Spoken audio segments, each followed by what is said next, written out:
एक हफ्ते पहले जो है विश्वकर्मा समाज की 16 साल की बच्ची के साथ सामूहिक बलात्कार।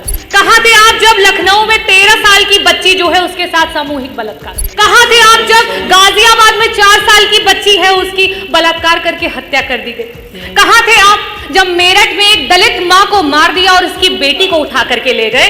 कहां थे आप जब कानपुर में एक 15 साल की बिटिया को उसका यौन शोषण किया जा रहा है?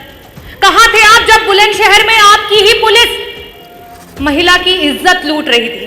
कहां थे आप जब घटना हुई हाथरस में, मथुरा में, मेरठ में, सुल्तानपुर में, कासगंज में, कौशाम्बी में, बनारस में, लखीमपुर खीरी में, उन्नाव में और फतेहपुर में बेटियां बर्बाद हो गई? कहां थे आप? पार्लियामेंट में आप नेहरू को कोसो और जब यूपी की विधानसभा हो तो आप नेताजी को तोसो।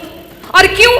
क्योंकि आपका तो यही धंधा है, क्योंकि आपका तो सारा काम मंदा है कि आपसे महिलाओं का नेतृत्व नहीं देखा जाता है। आप तो महिलाओं के नेतृत्व को दरकिनार करके सिर्फ नारी को नारा बना करके इस्तेमाल करना चाहते हो। ये भारतीय जनता पार्टी का असली चेहरा। 1 ट्रिलियन इकोनॉमी की बात करने वाली सरकार, और जब इसी सदन में सत्ता पक्ष और विपक्ष की महिलाओं को जिस समय त्वरित के विकास के कार्यों की निधि लेने की बात होती है तो वहां पे आपके 5-5 करोड़ की धनराशियां जाती है और विपक्ष के जो विधायक हैं उनके बजट काट लिए जाते हैं। और आप महिलाओं की बात करते हैं। आज रोडों पे आशाएं रो रही हैं, आज रोडों पे समूह की बहनें रो रही हैं, आज रोडों पे आंगनवाड़ी की महिलाएं रो रही हैं, आज हमारी रसोइयां रो रही हैं, आज हमारी पंचायत सहायक रो रही हैं, आज महिलाएं जो युवा महिलाएं हैं वो नौकरी का इंतजार करते करते रो रही हैं। और आप महिला वंदन की बात करते हैं। आप 33 क्या 50% का आरक्षण लागू करो और पूरा समूचा विपक्ष आपके साथ खड़ा हो जाएगा। लेकिन आप तो षड्यंत्र करना चाहते हो, आप तो विधानसभाओं को तोड़ना मरोड़ना चाहते हो। आप 2011 के सेंसस से अभी के आरक्षण को लागू करना चाहते हो।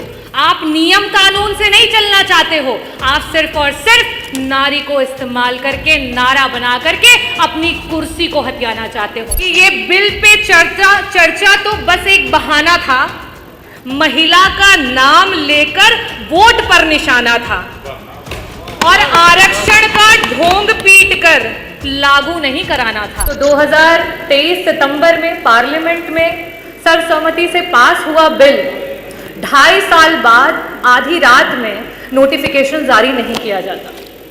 भारतीय जनता पार्टी जिस तरीके से महिलाओं के साथ व्यवहार कर रही है वो किसी से छिपा नहीं, और आज यूपी की प्रत्येक नारी इस बात से परेशान।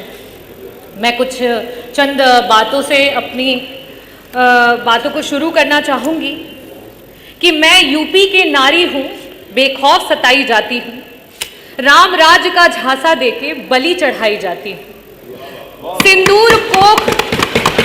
सिंदूर कोख और इज्जत नोच जिंदा लाश बनाई जाती हूँ, नकली आरक्षण का धोखा देके शतरंज नचाई जाती हूँ। मैं यूपी की नारी हूँ, हर रोज जलाई जाती हूँ।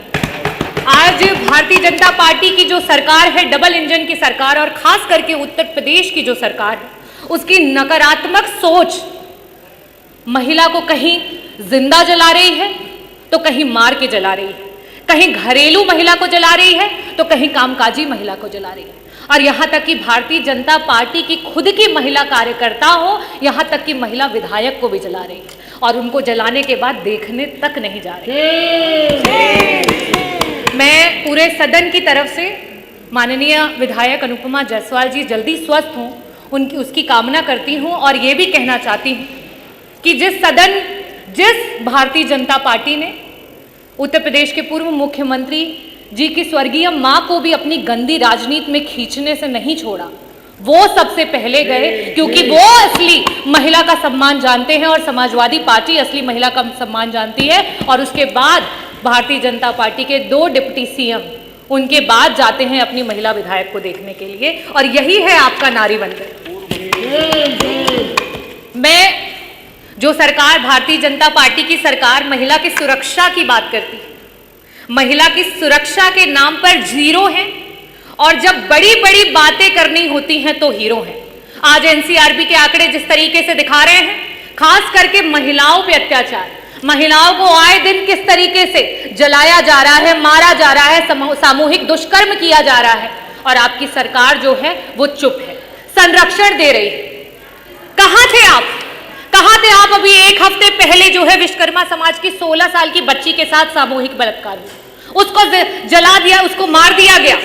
कहां थे आप जब लखनऊ में 13 साल की बच्ची जो है उसके साथ सामूहिक बलात्कार? कहां थे आप जब गाजियाबाद में 4 साल की बच्ची है उसकी बलात्कार करके हत्या कर दी गई? कहां थे आप जब मेरठ में एक दलित मां को मार दिया और उसकी बेटी को उठा करके ले गए? कहां थे आप जब कानपुर में एक 15 साल की बिटिया को उसका यौन शोषण किया जा रहा है? कहां थे आप जब बुलंदशहर में आपकी ही पुलिस महिला की इज्जत लूट रही थी? कहां थे आप जब घटना हुई हाथरस में, मथुरा में, मेरठ में, सुल्तानपुर में, कासगंज में, कौशाम्बी में, बनारस में, लखीमपुर खीरी में, उन्नाव में और फतेहपुर में बेटियां बर्बाद हो गई? कहां थे आप? अगर इन परिवारों को किसी ने मदद पहुंचाई तो समाजवादी पार्टी ने पहुंचाई, अगर वहां कोई पहुंचा तो समाजवादी पार्टी के राष्ट्रीय अध्यक्ष श्री अखिलेश यादव जी को। चाहे पार्लियामेंट हो, चाहे यूपी की असेंबली, पार्लियामेंट में आप नेहरू को कोसो और जब यूपी की विधानसभा हो तो आप नेताजी को तोसो। और क्यों? क्योंकि आपका तो यही धंधा है, क्योंकि आपका तो सारा काम मंदा है। नेताजी ने उस सोच को आगे बढ़ाया कि पंचायत चुनाव में 33% का आरक्षण ला करके महिलाओं को पंचायत में ब्लॉक प्रमुख से लेकर के जिला पंचायत अध्यक्ष से लेकर के प्रधान से लेकर के बीडीसी की कुर्सियों पर बिठाया। लेकिन आप क्या कर रहे हो? वो 33% का आरक्षण पाकर के जो महिलाएं हमारी नेतृत्व कर रही थी उस चुनाव को ही टाल दिया, क्योंकि आपसे महिलाओं का नेतृत्व नहीं देखा जाता है। आप तो महिलाओं के नेतृत्व को दरकिनार करके सिर्फ नारी को नारा बना करके इस्तेमाल करना चाहते हो। ये भारतीय जनता पार्टी का असली चेहरा है। आप इस सदन में जो बैठी महिलाएं हैं, जो उधर बैठी हैं, जो इधर बैठी हैं, आप जब उन्हें एक समान नेत्रों से नहीं देख पा रहे हैं तो हम धरातल की क्या बात करें? 1 ट्रिलियन इकोनॉमी की बात करने वाली सरकार, और जब इसी सदन में सत्ता पक्ष और विपक्ष की महिलाओं को जिस समय त्वरित के विकास के कार्यों की निधि देने की बात होती है तो वहां पे आपके 5-5 करोड़ की धनराशियां जाती है और विपक्ष के जो विधायक हैं उनके बजट काट लिए जाते हैं। क्या ये उनके विधायक क्षेत्र, विधानसभा के क्षेत्रों की आधी आबादी का अपमान नहीं है? क्या उनको विकास का अधिकार नहीं है? ये है आपका झूठा नारी वंदन और नारी अभिनंदन। और आप महिलाओं की बात करते हैं। आज रोडों पे आशाएं रो रही हैं, आज रोडों पे समूह की बहनें रो रही हैं, आज रोडों पे आंगनवाड़ी की महिलाएं रो रही हैं, आज हमारी रसोइया रो रही हैं, आज हमारी पंचायत सहायक रो रही हैं, आज महिलाएं, जो युवा महिलाएं हैं वो नौकरी का इंतजार करते करते रो रही हैं और आप महिला वंदन की बात करते हैं। मैं आपसे कहना चाहूंगी कि अगर आप महिलाओं को सच में आरक्षण देना चाहते हो तो आज की वर्तमान स्थिति में उत्तर प्रदेश की सदन में 403 सीटों पर आप 33 क्या 50% का आरक्षण लागू करो और पूरा समूचा विपक्ष आपके साथ खड़ा हो जाएगा। लेकिन आप तो षड्यंत्र करना चाहते हो, आप तो विधानसभाओं को तोड़ना मरोड़ना चाहते हो।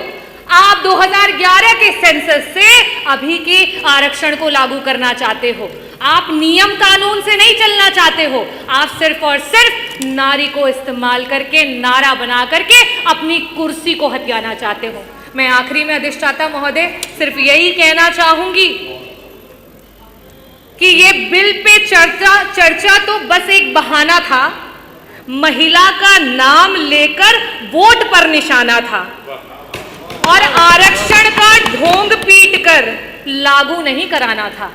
और हम समाजवादी पार्टी के लोग हमेशा से महिलाओं के हितैषी रहे हैं, महिलाओं को आगे बढ़ाने की बात करते हैं, महिलाओं की बराबरी की बात करते हैं। अगर एक दलित महिला और आदिवासी महिला को और अगड़ी महिला को अधिकार है तो एक ओबीसी समाज की महिला को भी अधिकार है, एक अल्पसंख्यक समाज की महिला को भी अधिकार है कि उच्च सदन में जाकर के बैठे। लेकिन आपके षड्यंत्र और मंसूबे और जो भारतीय जनता पार्टी ने सेट करने का प्रयास किया है, माननीय सब अधिष्ठाता महोदय, अभी तो 8 मिनट हुए भी नहीं, पूरा कर लेने कि अभी अच्छा करिए जल्दी करिए। जो नैरेटिव सेट करने का प्रयास किया है वो नरेटिव धरातल पर फेल हो गया है और 2027 में पीडीए की जो ए है आधी आबादी वो बढ़ चढ़ करके आपको आईना दिखाएगी और 2027 में समाजवादियों की सरकार लाएगी।